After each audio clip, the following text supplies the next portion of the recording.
voient que je suis prêtre. Premier abord, c'est vrai que ça se voit pas. J'ai claqué de partout. Là. Souvent, les gens regardent plutôt mes mains. Ça attire le regard. Ça attire le regard.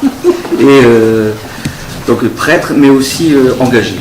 Je reste avant d'être prêtre, je reste d'abord un homme qui est animé par justement des valeurs, tout ce que Alexandre a dit tout à l'heure sur la tolérance, etc. La preuve, moi j'ai un tiers de musulmans dans mon association. Et j'accueille très peu de jeunes chrétiens. Tout ce qui vient, c'est tous les jeunes avec des problématiques différentes, donc venant d'horizons différents.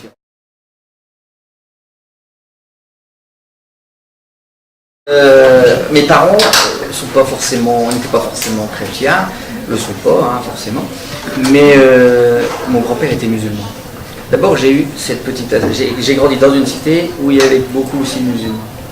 Et donc j'ai dit dans ma tête, quand je serai prêtre, j'ai pas envie de faire comme les autres. Donc ça s'est tout de suite très vite vu au séminaire. J'étais toujours très séminaire. Moi j'ai pas vécu beaucoup en vie communautaire. J'ai vécu, je repartais, j'étais toujours sur le terrain, j'allais donner de la soupe aux SDF, aux prostituées. Moi ça m'intéressait. Toujours été un petit peu comme ça. Et c'est là que c'est venu. J'ai dit moi j'aurais aimé qu'il y ait un prêtre qui s'occupe de moi. Et moi un homme, alors un prêtre comme j'ai dit tout à l'heure, qui s'occupe de moi. C'est de là que c'est venu. C'est tout petit. C'est tout petit. Moi c'était ancré là-dedans. Et je suis très sensible aux problèmes des cités, etc.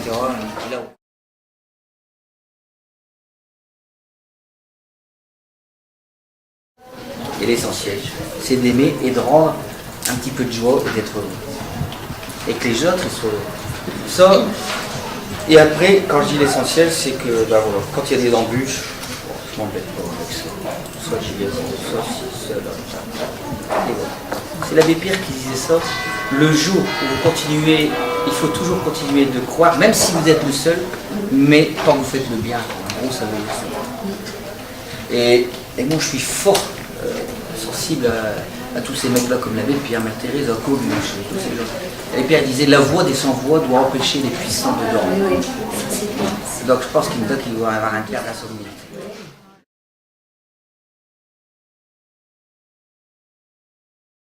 Un accueil avec beaucoup de soleil à l'extérieur, mais aussi à l'intérieur de la bibliothèque. Je tenais tout particulièrement à remercier l'accueil que m'a réservé Monsieur le maire, et puis les personnes ici présentes, et puis Lucie de la bibliothèque. Voilà, c'était une joie et j'espère que vous pourrez venir encore d'autres fois. Merci beaucoup.